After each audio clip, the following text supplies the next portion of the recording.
looked around here, I believe that I see many students and the audience here. I think that it's a wonderful thing to see so many youngsters, such representation of the young generation. So,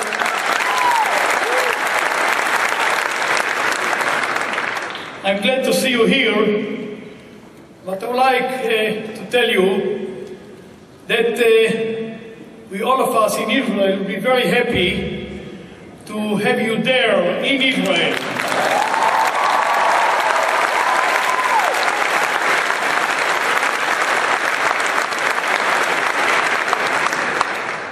And I would like you to know that we need you now there in Israel more than ever. And that we are waiting for you there.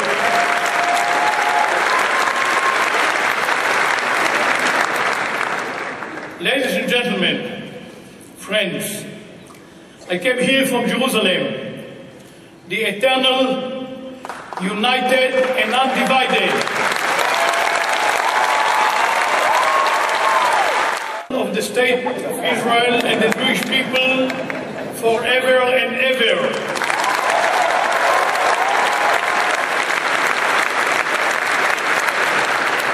And I would like to use the term Netzach Netzachim, which I would say more than forever and ever. I congratulate AIPAC for arranging this successful policy conference. It is my pleasure to join you in person and to close this incredible event at such a crucial time for the State of Israel. Since the founding 55 years ago, AIPAC has proven a close friend to Israel. Your activity and the cause that you actively promote issues that improve the bilateral relations between the United States and us. AIPAC's continued support is more important now than ever before.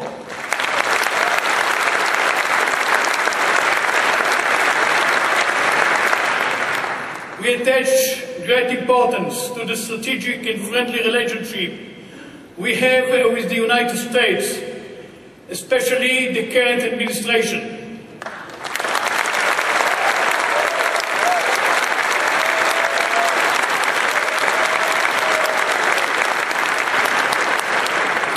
I want to thank AIPAC for contributing to this.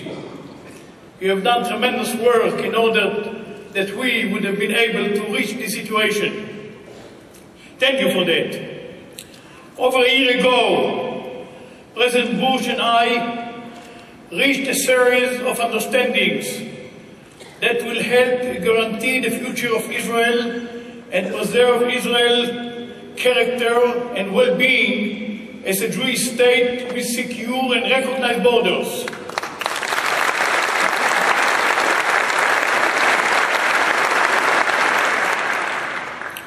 Last month, I met with President Bush at his ranch in Crawford. As a matter of fact, a beautiful place. I enjoyed visiting the place there. The only thing that I felt there, being a farmer myself, that I found that the Prime Minister of this small country, Israel, is having more cows than the President of this United States.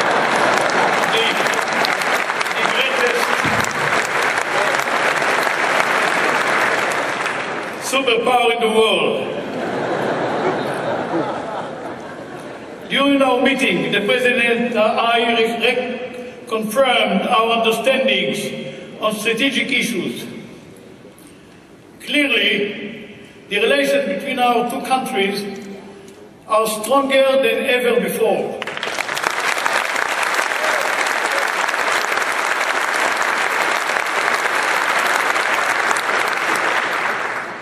The strength of U.S.-Israel relations is also visible in the unprecedented bipartisan support Israel receives in the United States Congress and the public, we see eye to eye on strategic issues such as the global war on terrorism, the need to reach peaceful solution with the Palestinians according to the roadmap, the threats to the stability of the Middle East from Syria, Lebanon, and Hezbollah, and the dangers of a nuclear Iran. Most importantly, Congress confirmed its dedication to Israel's long-term interest by endorsing the principles of President Bush's letter. The roadmap is the only political plan for a peaceful solution with the Palestinians. The sequence of the roadmap states that progress will be in stages in order to examine developments. It emphasizes that true peace will only be realized after full security is achieved and terrorism is eliminated.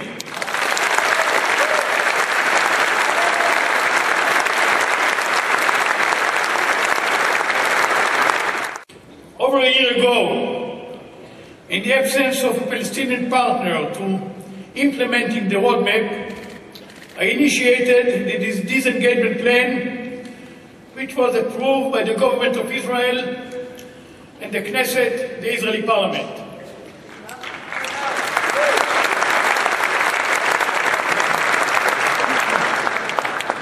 Let there be no doubt the disengagement plan will be implemented according to the timetable and decisions authorized by the government.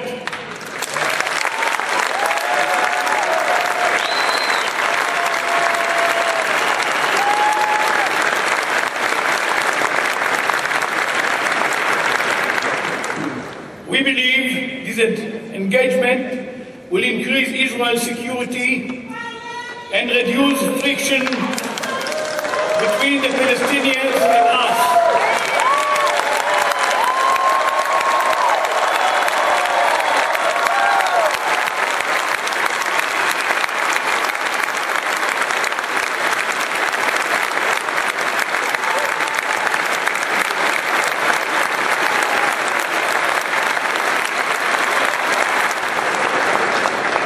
It will help advance our national strategic interests, promote our economy and prosperity, and advance the development of the Negev and the Galilee.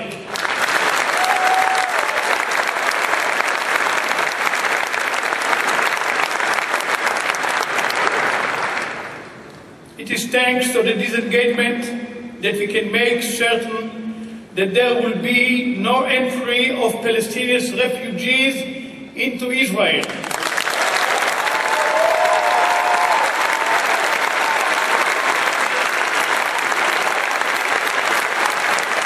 In addition, the major Israeli population centers in Judea and Samaria will remain an integral part of the State of Israel and will have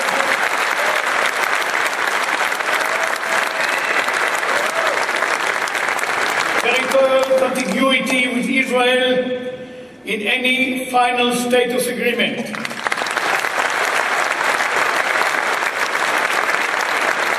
In addition to the understandings I reached with the President since initiating the disengagement plan, it has gained the support of the international community and improved the status of Israel compared to a year ago.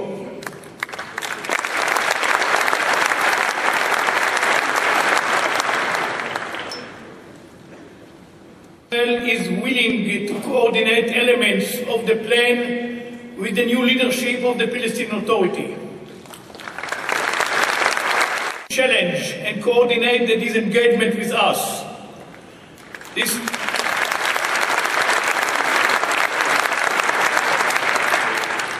The successful coordination of the disengagement plan will allow us to embark on a new era of trust and build our relations with the Palestinian Authority.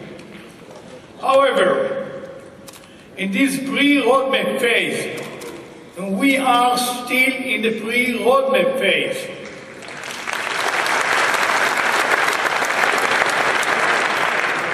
we see a great opportunities in the election of Chairman Mahmoud Abbas. We hope he will be able to lead his people and create a democratic, law-abiding society that will build its institutions, undergo a broad reform process, fight terrorism, and dismantle the infrastructure and dismantle the terrorist organizations.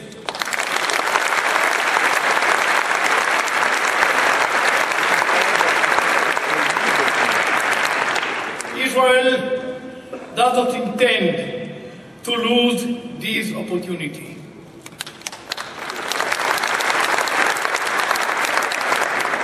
We will do our utmost to cooperate with the new Palestinian leadership and will take the needed measures to help Chairman Abbas.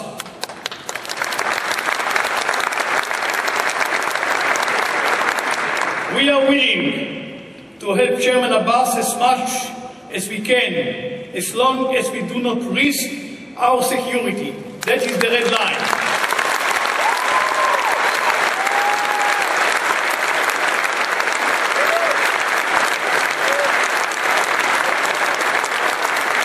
Understandings at the Sharm el-Sheikh summit.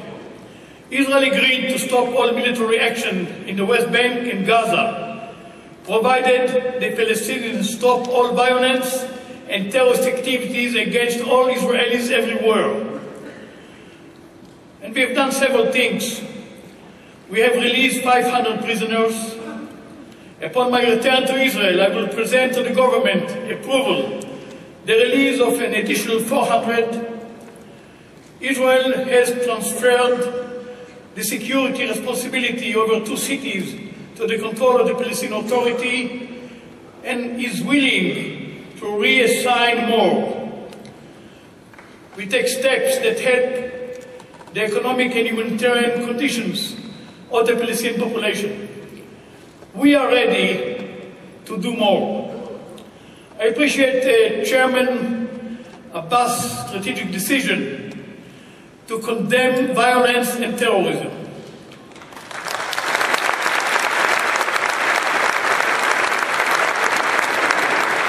With this approach, he can be a partner in implementing the roadmap and to move the process forward. But his statement must be translated into real actions on the ground.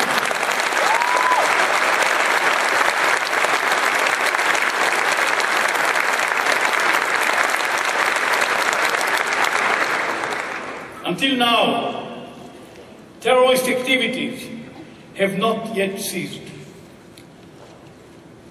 The smuggling of weapons and arms production continues, and there is no real prevention of terrorist actions.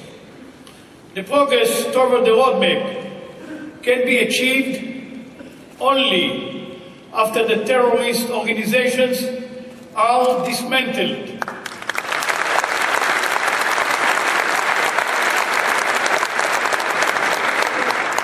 Appeasing the terrorists and engaging them into the political system, Palestinian system, will only strengthen them.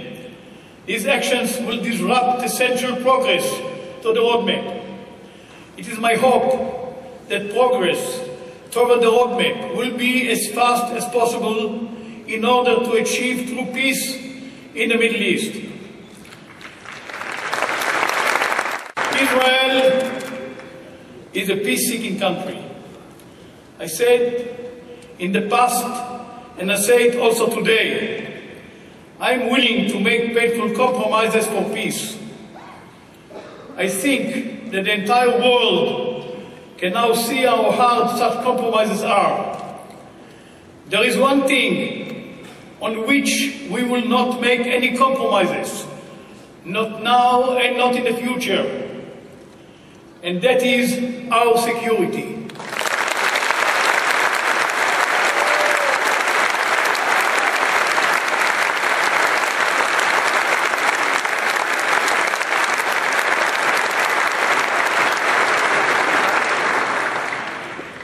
2 weeks ago, we marked 57 years since the establishment of the State of Israel.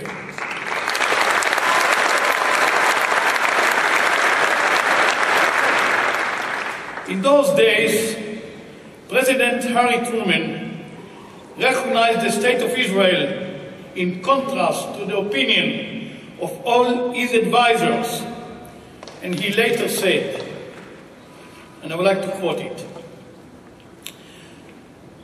"I had faith in Israel before it was established.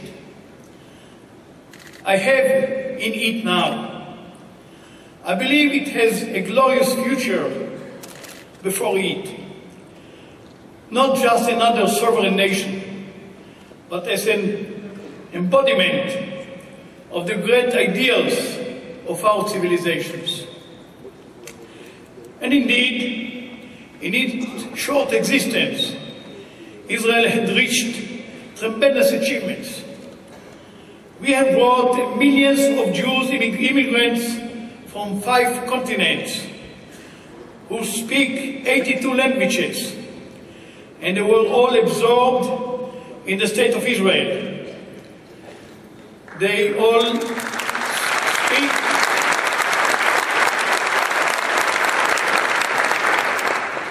Hebrew, the language of the Bible.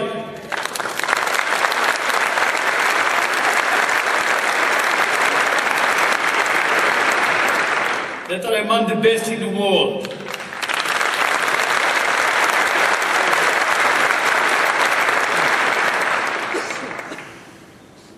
And agriculture, which is envied everywhere. I'm very proud of that, being a farmer myself.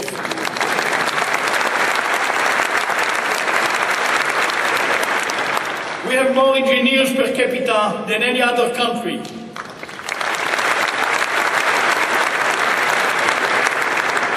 More start-up companies than anywhere else apart from the Silicon Valley.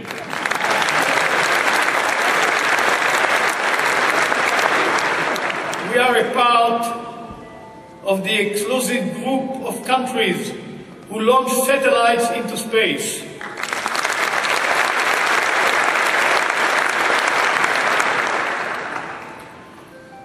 This last year has been very challenging for Israel and for me personally. In promoting the disengagement plan, I paid a heavy political price.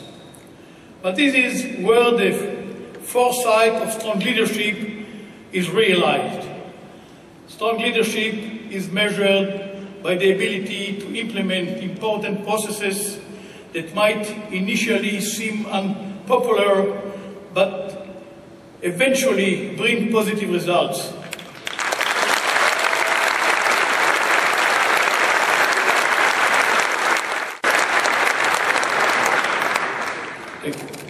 The coming period will not be easy, but I believe in the Israeli society and its ability to successfully overcome this period.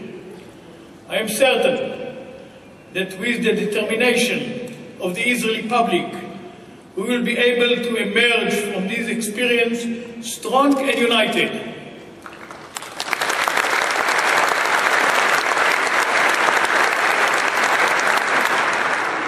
The State of Israel will continue to be a vibrant Jewish and democratic nation, a source of attraction and pride for Jews everywhere.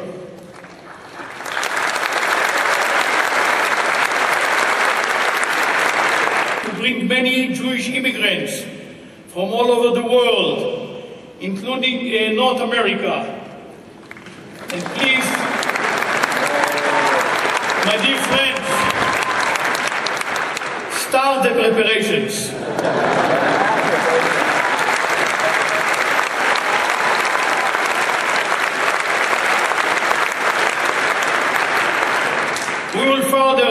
advance and develop our science, education and culture for our benefit, and in the future also for the benefit of the peoples of the region.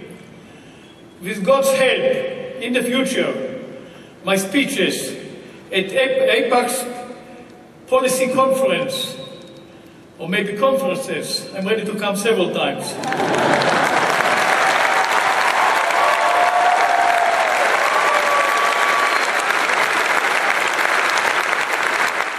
on security issues, but rather on promoting tourism or improving Israel's technology sector.